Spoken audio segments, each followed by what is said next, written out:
Hello everyone and welcome to the NTA Week 4 team building video. This is the second time I'm trying to record this. The first time I did not have very much sleep and I was very scatterbrained. I missed a lot of the things that the team was built for. I didn't really like the stretching I did on the video to get rid of the black bars, so I've played around with that a little more. It should look a lot nicer now. The whole bottom part will be gone and it'll just be like the team. So this is the team that I'm predicting my opponent to bring. I should let you guys know that the battle has already happened. I normally don't like recording these after the battle just because I feel like I might accidentally give something away. Like, for example, if I'm talking about a set that I made, I might accidentally talk about how it didn't work, or maybe even just something in my voice would let you know it didn't work, or, if it did work, or, I just prefer to do this before the battle, but just that first recording was really a failure, to be honest. And so, yeah, let's get into it now. This is the team that I predict him to bring. Nidoking is the most obvious because it has just a great matchup against my team as a whole, and it's really his only good special attacker, I'd say. He has a lot of physical threats, and so bringing this one special one would help him a lot, in my opinion. Next, I think he's going to be bringing Mega Gallade. It's just a strong Mega, has a great matchup. The normal version almost wrecked me week 1. It sort of did wreck me week 1, actually.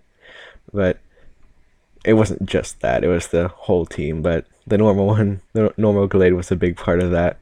Well, sorta. It was more my misplays than the Pokemon itself, but you know what I mean. It has potential to do really well against my team, and you've seen that week 1, and this is going to be even tougher than that. So next, I think Talonflames going to come. It's just a strong Pokemon. It's really good. There's really not much else you can say about that. The things I have that resist Brave Bird are not going to like Flare Blitzes, and things like that. So it also has a pretty good matchup, in my opinion. And if Talonflame comes, then Fortress has to come. It really has to have that rapid spin support to be viable. Otherwise, its switch-ins are really limited. These last two, I'm really unsure of if they're going to be coming or not. But these are just kind of my best guesses. I really don't know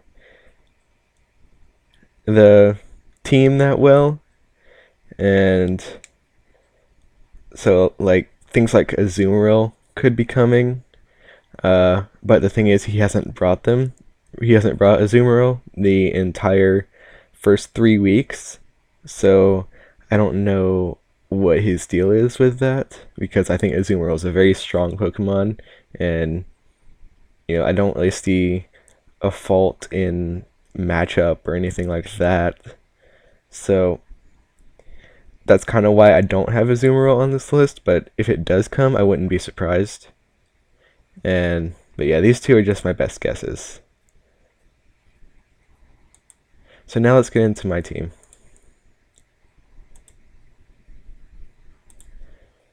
So first off, I have Melodic.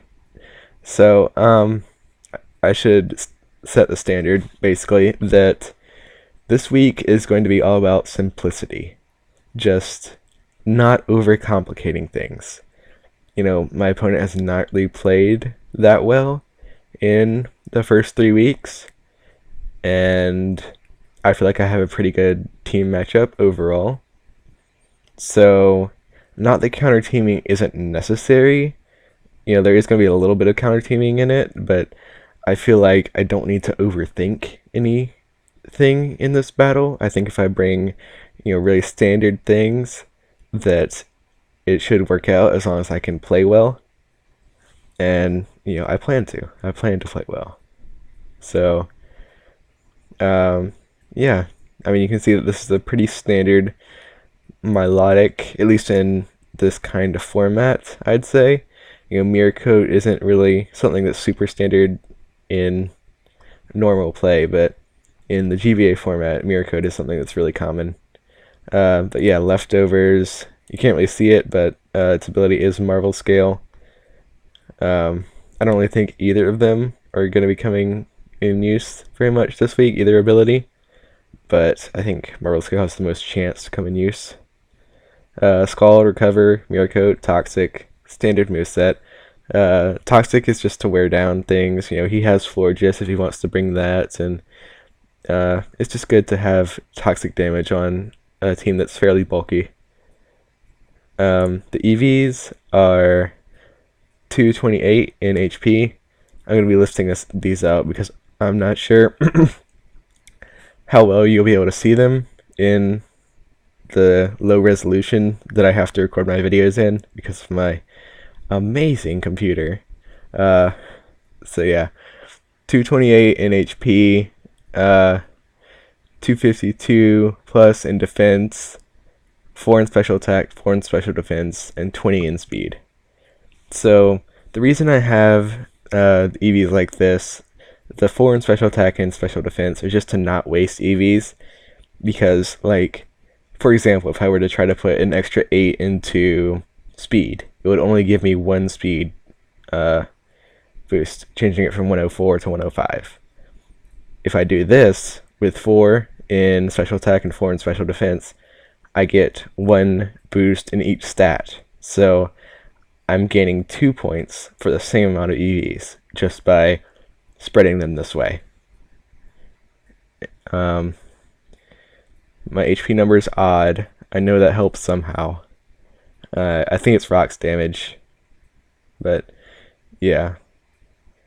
Just standard physically defensive with a little bit of speed, just because there are a lot of things in my speed range, basically, and I'd like to be able to outspeed them.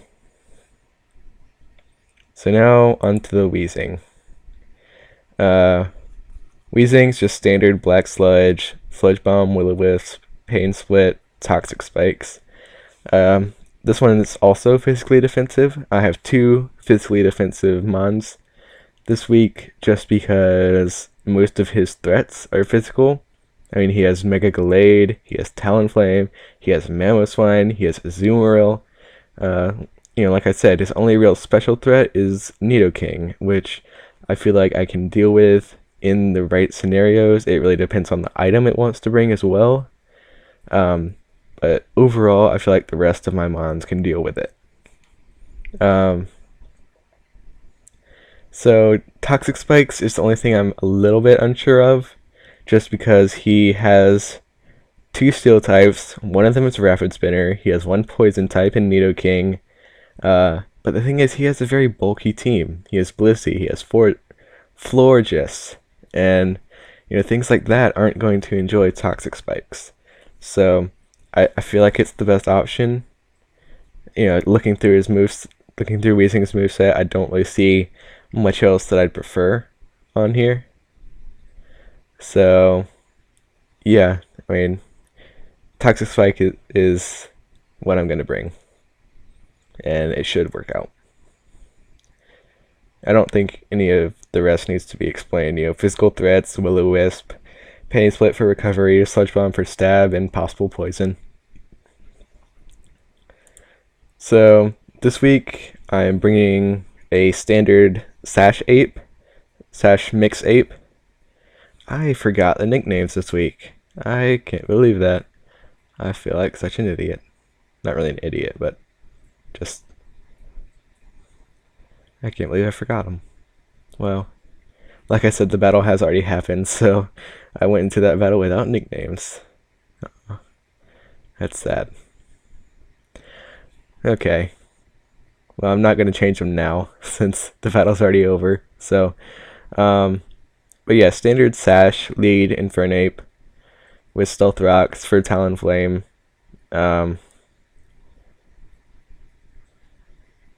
It's I'm sorry, I just kind of lost my train of thought.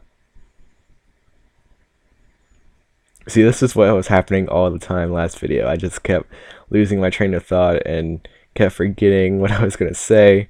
This has happened a lot less this video so far, just this one time. But yeah, stealth hawks are mainly for Talonflame, get that out of the way, which is why I don't need Stone Edge, and I'm running U-turn over that. Close combat, overheat, or dual stabs.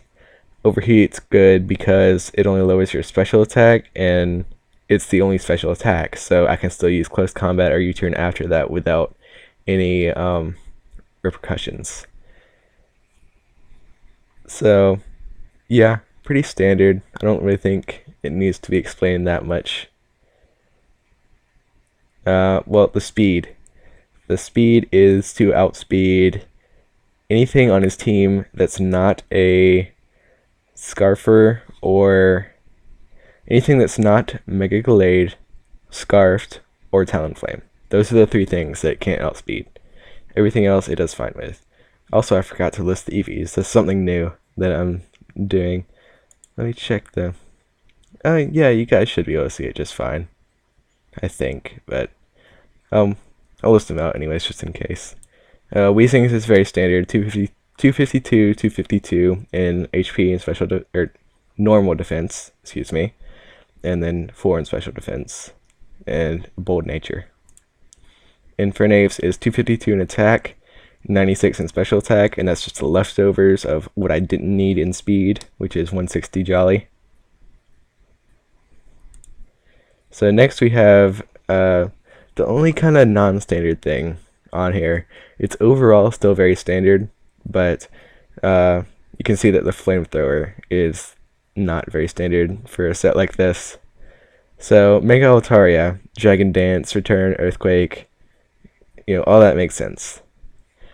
Heal Veil would be nice, and he has a bulky team that's probably gonna have a lot of status, but I feel like Flamethrower to be able to deal with that fortress would be good, because I can't really hit it otherwise. Earthquake is not going to be doing much since it's such a physical wall. And yeah, even though Gyro Ball doesn't do that much to me, it's actually surprising. Like week 1, I faced Ferrothorn, and I was doing calcs for that and stuff, and like most of the time, it could OHKO me, which is why I ended up running a bulky one with no speed. Just so I could live Gyro Balls easily. And Fortress, it has like 20 more base speed and 4 less base attack, yet Gyro Balls still only do like 35%, somewhere in that area, I think. So it's crazy how much that like little bit of stats really affects it so much. But still, that's enough to where, like, especially with Dragon Dances up and I have more speed, that's enough to where he can still beat me 1 versus 1. So that's why I want to have flamethrowers. The reason I'm still running a Adamant Nature is because flamethrowers are 2-hit KO no matter what. Basically, I have to run a lot of special attack in order to get that to be an OHKO. Well, actually, OHKOs don't even make sense because it has sturdy. So yeah, I didn't even think of that, but yeah. So it's going to be a 2-hit KO no matter what. So I don't really need to run the special attack. I don't want to do a minus defense nature or something like that when, I could be needing to take physical hits, or, the same with special defense. I was just using that as an example. But yeah, this has really good sweeping potential. The speed allows me to outspeed Mega Gallade once I'm at +1.